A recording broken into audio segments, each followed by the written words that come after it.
Hi, what's up everyone? Welcome back sa aking munting channel sa pabahay ni Rina. May aberya nga ba? Sana tapusin nyo ang video na ito upang tunghayan ang mga kaganapan dito nga sa pabahay ni Rina. Sadyang napakabilis ang mga pagkakataon at mga pangyayari dahil ang pangarap nating pabahay noon ay tumatayo na po ngayon. Nyo ba na akala natin ay magiging hadlang ang paghuhukay nila noon sa pabahay ni Rina dahil matubig nga ito at maulan at sadyang ang mga karpintero ay binubuhat pa po lahat ang mga materyales katulad ng buhangin at iba't iba pang mga materyales na ginagamit dito nga sa pabahay kay Rina dahil hindi po makapasok-pasok ang mga sasakyan dahil maputik nga po ito.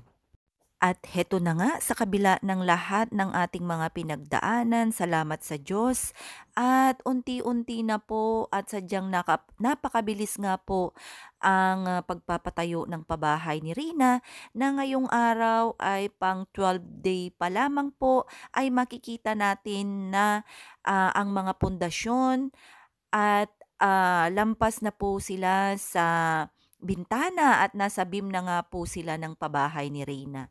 So sa lahat ng mga masaya dyan, natutuwa dyan sa mga kaganapan dito sa ating munting pangarap na pabahay para kay Reyna, sana po mai-like and share nyo at sa mga hindi pa nag-subscribe pa ay paki-subscribe at pindutin po natin ang notification bell para updated po tayo dito sa upcoming pabahay ni Reyna na itinatayo na nga ng ating mga masisipag na karpintero ni Reyna.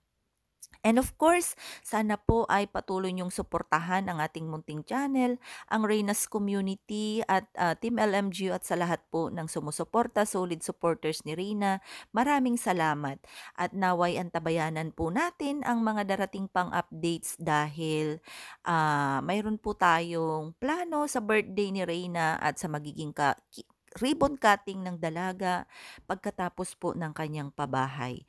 And welcome back muli sa aking munting channel. At sa mga solid shoutout po sa ating mga sponsors dito sa pabahay, hindi ko man kayo lahat mapangalanan, ngunit salamat po sa ating lahat. And kung ano man po ang naibigay natin dito sa pabahay ni Reyna, may God bless us all and more blessings to come. Shout out Ma'am Candy, Ma'am Tita 1M, Ma'am Irish, at sa lahat ng Reyna Best Team ever natin dyan, Reyna's community, mga individuals at mga iba pang grupo. Mega love shoutout po sa ating lahat. Lastly, maraming salamat po sa lahat ng mga pagtitiwala ninyo sa amin dito sa community. May God bless us all at ingat po tayong lahat.